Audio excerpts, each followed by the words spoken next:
ఒక్కసారి కొమ్మూరి గోల్డ్ కి కాల్ చేయండి. తాకట్లో ఉన్న మీ బంగారాన్ని విడిపించి మార్కెట్ ప్రైస్ కి వాళ్ళు కొనుక్కుని మిగతా డబ్బులు మీకు ఇచ్చేస్తారు. బ్రేకింగ్ న్యూస్ చూస్తున్న మన టీవీ స్క్రీన్ పై మార్కాపురంలో జరిగిన బస్సు ప్రమాదంలో కీలక పరిణామం వెలుగులోకి వచ్చింది.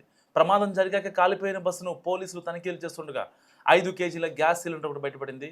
అయితే ఆ సిలిండర్ పేలిందో లేదో ఖచ్చితంగా చెప్పలేమని పోలీసులు ప్రాథమికంగా చెప్తున్న ప్రకారం. సో ఆ సిలిండర్ అయితే చూడటానికి నిజంగా విజువల్ చూస్తున్నారు మన టీవీ స్క్రీన్ పై. వాళ్ళు డిక్కీలోంచి ఆ బస్సు డిక్కీలో నుంచి ఆ 5 కేజీల సిలిండర్ని బయటకు తీస్తున్నారు. అది పేలడం వల్లే వెనకాల ఉన్న అయితే 6 సజీవ దహనం అయ్యారు. టోటల్గా ఈ బస్సులో సజీవ దహనమైంది 14 మంది. సో ఆ 14 మందిలో 6 వెనకాల పడుకున్న వాళ్ళు. సో వాళ్ళకి తెలిసే లోపలే ఇది జరిగిపోయిందని చెప్పి ప్రత్యక్ష సాక్షులు చెప్తున్నటువంటి పరిస్థితి. సో ఇలాంటి నేపథ్యంలో అసలు ఆ సిలిండర్ ఎలా వచ్చింది? సో మార్కాపురం దగ్గరలోని రాయవరం దగ్గర ఈ ఘోర ప్రమాదం జరిగింది. పలకలకవారి దగ్గర హరే కృష్ణ ట్రావెల్స్ చెందిన బస్సు టిప్పర్ను ఢీకొట్టడంతో ప్రమాదం జరిగింది. ఈ ఘటనలో బస్సు పూర్తిగా దగ్ధమైంది. బస్సులోని ప్రయాణికుల్లో 14 మంది మంటల్లో చిక్కుని అక్కడికక్కడే స్పాట్లో చనిపోయిన పరిస్థితి. మరో 26 మంది హాస్పిటల్లో చికిత్స పొందుతున్నారు. వీళ్ళలో కూడా కొందరి పరిస్థితి విషమంగా ఉంది. చావు బతుకుల మధ్య కొట్టుమిట్టాడుతున్న పరిస్థితి. ఒక పక్క గాయాలతో, ఒక పక్క మంటల్లో కొంతమంది చేతులు కాలిపోయాయి, కాళ్ళు కాలిపోయాయి, జుట్టు కాలిపోయింది. సో వాళ్ళ పరిస్థితి కొంచెం విషమంగా ఉంది. బస్సులోకి మంటలు వ్యాపించగానే వెనక ఉన్న ప్రయాణికులు బయటకు రాలేక సజీవ దహనం కావడం చాలా బాధిత కుటుంబాల్లో పెను విషాదం నింపింది. ఘటనపై ఏపీ సీఎం చంద్రబాబు, వైసీపీ అధినేత జగన్ తీవ్ర దిగ్భ్రాంతి వ్యక్తం చేశారు. మార్కాపురం బస్సు ప్రమాదంలో విస్తుపోయే నిజాలు బయటకు వస్తున్నాయి. మార్కాపురం బస్సులో బయటపడింది గ్యాస్ సిలిండర్ పేలడంతో మంటలు ఇంకా పెద్దయ్యాయని చెప్పి ప్రత్యక్ష సాక్షులు చెప్తున్నారు. గ్యాస్ సిలిండర్ వల్లే చాలామంది సజీవ దహనం అవ్వచ్చని కూడా పోలీసులు ప్రాథమికంగా నిర్ధారిస్తున్న పరిస్థితి. సో 10 సార్లు చేసిన అంబులెన్స్ దగ్గర నుంచి స్పందన కరువైందని ప్రమాదం నుంచి బయటపడ్డ వాళ్ళు చెప్తున్నారు. క్లీనర్ షర్ట్ ఇప్పేసి వచ్చాడు అనమాట బయటికి. అడిగితే బస్ అంతా ఫుల్గా ఉన్నారన్నా అన్నాడు. ఒక 5-6 కుర్రోళ్ళు అంటారు. ఒక ఆవిడ వచ్చేసి ఇక్కడ ఫెయింట్ అయిపోయింది. వాళ్ళందరినీ అంబులెన్స్ లో ఎక్కించేసారు. మీరు హెల్ప్ చేశారా? కాల్ చేసాం. హాస్పిటల్కి ఇటు సైడ్ నుంచి అయితే 7 మెంబర్స్ వెళ్ళారు అన్న. 7 to 8 మెంబర్స్ వెళ్ళారు. మరి అటు సైడ్ నుంచి మాకు తెలియదు, ఎందుకంటే రోడ్ ఇటుపక్క ఉన్నాం కదా, అటుపక్క మాకు కనబడట్లేదు. ఫైరే కంప్లీట్. ఇప్పుడు కరెక్ట్ జరిగినప్పుడు మీరు ఇక్కడికి వచ్చి ఉన్నారా? మా బస్సు వచ్చింది, బస్సులో వస్తున్నాం, ఆర్టీసీ బస్సులో. ఆల్మోస్ట్ ఏంటంటే వాళ్ళు దిగినప్పుడు మేము వచ్చాము. ఆ టైంలో బస్సులో కొన్ని జస్ట్ అరుపులు వినబడుతున్నాయి, మామూలు కేకలు. 10 మంది మాంసపు ముద్దలు గుర్తుపట్టలేని స్థితిలో ఉన్నాయి. ఇప్పటికే ఆ రెస్క్యూ మొత్తం జరిగింది. సో చాలామందిని క్షతగాత్రులని 26 మందిని క్షతగాత్రులని దగ్గరలోని హాస్పిటల్స్కి పంపించి వాళ్ళకి మంచి చికిత్స అందించమని ఇప్పటికే ఏపీ సీఎం చంద్రబాబు అధికారులని ఆదేశించారు. ఇటు టెలికాన్ఫరెన్స్లో కూడా ఇటు నేతలందరికీ, ఇక తెలుగుదేశం కార్యకర్తలందరికీ కూడా వాళ్ళ కుటుంబాలకి సహాయం చేయాలని ఆదేశించారు. ఇటు ప్రభుత్వ పరంగా చనిపోయిన కుటుంబాలకు 5 లక్షల రూపాయల సాయం, అండ్ బాధిత కుటుంబాలకు ఎవరైతే క్షతగాత్రులు ఉంటారో వాళ్ళకి కూడా 2 లక్షల రూపాయల సాయాన్ని ప్రకటించింది ఏపీ గవర్నమెంట్. సో ఇటు ప్రధాని నరేంద్ర మోడీ కూడా స్పందించారు దీనిపై. ప్రతి కుటుంబానికి 5 లక్షల రూపాయల నష్టపరిహారాన్ని ఎక్స్గ్రేషియాగా ప్రకటించారు. అసలు గ్యాస్ సిలిండర్ ఎలా వచ్చింది? ఎక్స్గ్రేషియాలు ఇవన్నీ ఓకే, అసలు గ్యాస్ సిలిండర్ బస్సులోకి ఎలా వచ్చింది అనేది ఇక్కడ చాలా పెద్ద టాపిక్. ఎందుకంటే బేసిక్గా ఏ జర్నీలో అయినా సరే ఫ్లేమబుల్ ఐటమ్స్ ఏవైతే ఉంటాయో అవి వాటిని ఎక్కించరు బస్సులలోకి. అలాంటి ఫ్లేమబుల్ ఐటెంని ఈ బస్సులో వెనకాల డిక్కీలో పెట్టాల్సిన అవసరం ఎలా వచ్చింది? అసలు వద్దని చెప్పాల్సిన డ్రైవర్ మరి ఎందుకు పెట్టించాడు? ఆయన తెలియకుండే డిక్కీ ఎవరైనా ఓపెన్ చేసి పెట్టే అవకాశం ఉందా? ససేమిరా లేదు. ఎందుకంటే ఆ బస్సు డిక్కీకి ఒక కీ ఉంటుంది. ఆ మాస్టర్ కీ వీళ్ళ దగ్గరే ఉంటుంది. ఏదో క్లీనర్ కావచ్చు, డ్రైవర్ కావచ్చు. సో ఏది పెట్టాలన్నా ఏది తీయాలన్నా వాళ్ళిద్దరి పర్మిషన్ కావాలి, ఈవెన్ ఆ ప్యాసింజర్లు అయినా సరే. మరి ఇలాంటి నేపథ్యంలో అసలు అక్కడికి ఎలా వెళ్ళింది? ఆపోజిట్లో టిప్పర్ వచ్చింది, గుద్దింది, అంతా జరిగిపోయింది. క్షణాల్లోనే బస్సు కాలిపోయింది. ఆ ఫ్రిక్షన్కి మంటలంతా వ్యాపించాయి. ఫైన్, బాగుంది. కానీ మరి ఆ గ్యాస్ బండ అంటుకోవడంతో ఇంకాస్త ప్రాణ నష్టం పెరిగింది కదా. దానికి ఎవరు చెప్తారు? ఎవరు నిందించాలి? సో ఆర్టీఓ అధికారులు ఆల్రెడీ గతంలో ఈ బస్సుకి ఎమర్జెన్సీ ఎగ్జిట్ లేదనే కారణంతో ఈ బస్సును సీజ్ చేశారట గతంలో ఆర్టీఓ అధికారులు. జగిత్యాల నుంచి పామూరుకి స్టార్ట్ అయింది బస్సు. సరిగ్గా మార్కాపురం జిల్లా రాయవరం దగ్గరికి పలకల క్వారీ దగ్గరికి వచ్చేసరికి ఎగ్జాక్ట్ లొకేషన్ పలకల క్వారీ దగ్గరికి టిప్పర్ లారీ ఢీకొంది. ఓకే, అంతా క్వారీ ఏరియా, మైనింగ్ జరుగుతూ ఉంటుంది. వాళ్ళు కూడా ఎక్కువ స్పీడ్లోనే వస్తుంటారు. సో ఇటు ఆబ్వియస్లీ అది హైవే కావడంతో ఈ బస్సులు ప్రైవేట్ ట్రావెల్స్ కావచ్చు, ఈ కార్ కనెక్టివిటీస్ కావచ్చు, ఇంకా నార్మల్ గవర్నమెంట్ ఏపీఎస్ఆర్టీకి సంబంధించిన బస్సులు కావచ్చు, ఇవన్నీ కూడా అదే రూట్లో తిరుగుతూ ఉంటాయి. సో అతివేగం ఏమీ లేదు ఇక్కడ, అతివేగం చాలా తక్కువ. కానీ ఇక్కడ జరిగింది ఏంటంటే బస్ డ్రైవర్ ఏం చెప్తున్నాడు, కేవలం స్టీరింగ్ స్ట్రక్ అవ్వడంతో నేను తిప్పలేకపోయానని చెప్తున్నాడు. స్టీరింగ్ స్ట్రక్ అయింది, ఓకే ఫైన్, బాగానే ఉంది. స్టీరింగ్ స్ట్రక్ అయింది అంటే నువ్వు పక్క తిప్పలేకపోయావు అంటే ఆల్రెడీ నువ్వు అంత స్పీడ్లో ఉండాలి, మితిమీరిన వేగంతోనే ఉండాలి కదా. కానీ ఆయన చెప్తుంది ఏంటి, స్టీరింగ్ స్ట్రక్ అయిందని చెప్తున్నారు. స్టీరింగ్ స్ట్రక్ అయితే ఒకవేళ ఆయన చెప్పిన దాని ప్రకారం ఆయన సేఫ్ జోన్లో ఉందామని ఒక 40-50, ఎందుకంటే ఆ యొక్క విడ్త్ కూడా ఎక్కువ లేదు రోడ్డు.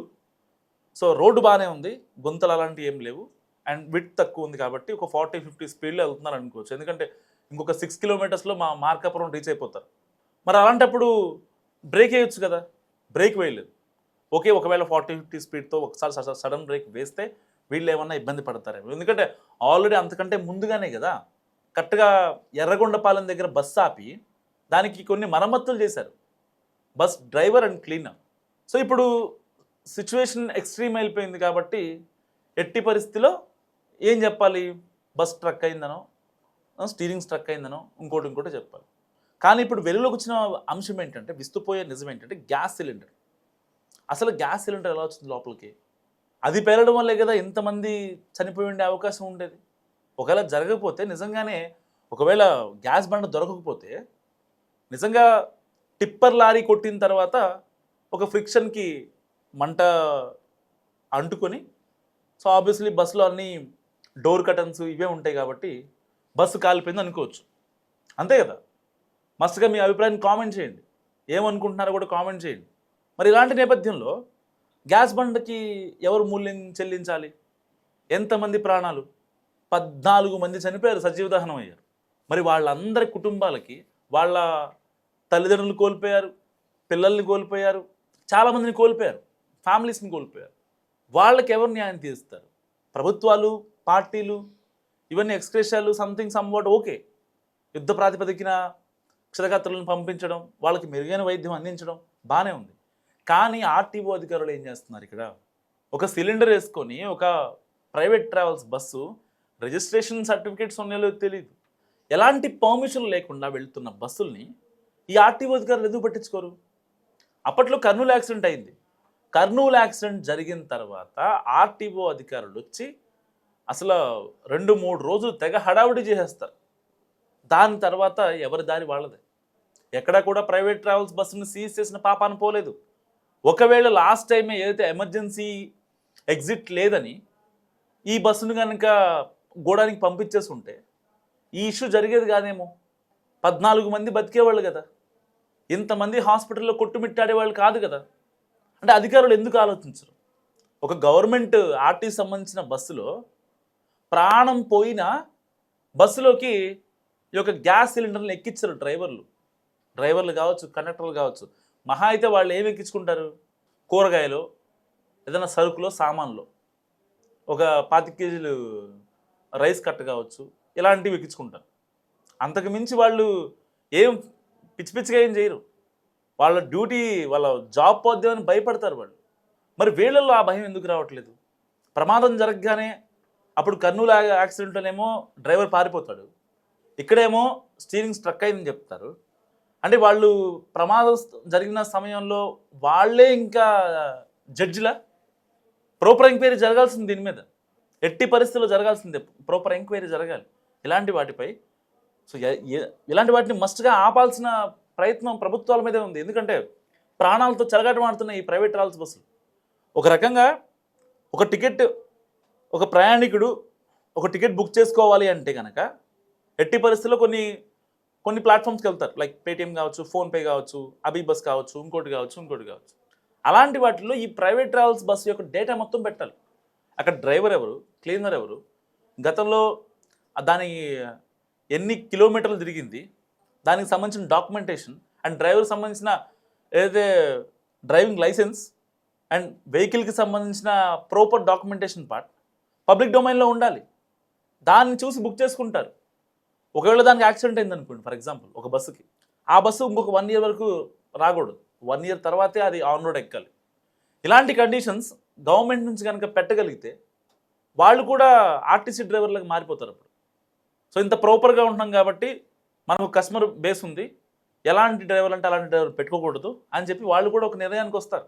ఇవన్నీ జరిగితే నిజంగా చాలా బాగుంటుంది. అంటే ప్రైవేట్ బస్సు అప్పట్లో కర్నూలు బస్సు దగ్ధమైన తర్వాత ఇప్పుడు ఈ మార్కాపురం దగ్గర బస్సు యాక్సిడెంట్ జరిగిన తర్వాత చాలామంది ప్రయాణికులు భయం వేస్తుంది. బస్సు ప్రయాణాలంటేనే భయపడిపోతున్నారు. అమ్మో బస్సా అమ్మో నాకొద్దు, అమ్మో బస్సులో ఉన్న జర్నీయా నాకొద్దు, నా వల్ల కాదు అనే సిచ్యువేషన్ ఏర్పడింది. దీనివల్ల ఇప్పటిదాకా ఎలాంటి ప్రమాదాలు చేయని ప్రైవేట్ ట్రావెల్స్ బస్సు ఓనర్లు కూడా ఇబ్బంది పడుతున్న సిచ్యువేషన్. చిన్న చిన్న మిస్టేక్స్, చిన్న చిన్న logical mistakes, maintenance mistakes, brake fail అవ్వడమో, స్టీరింగ్ స్ట్రక్ అవ్వడమో, ఇలాంటివి కారణాలు. ఫాస్ట్గా వెళ్ళారనో, డివైడర్ చూసుకోలేదనో, పల్టీలు కొట్టేయడం, సామాన్యులు చనిపోవడం, ప్రయాణికులు చనిపోవడం. ఆ రోజుకి పెద్ద బ్రేకింగ్ అవుతుంది. అందరూ మాట్లాడుకుంటారు, అందరూ డిస్కస్ చేస్తారు, అయ్యో అయ్యో అనుకుంటారు. కానీ ఇవి మారాలి అంటే, ఇవి జరగకుండా ఉండాలి అంటే ఎవరు మారాలి? ప్రభుత్వాలా?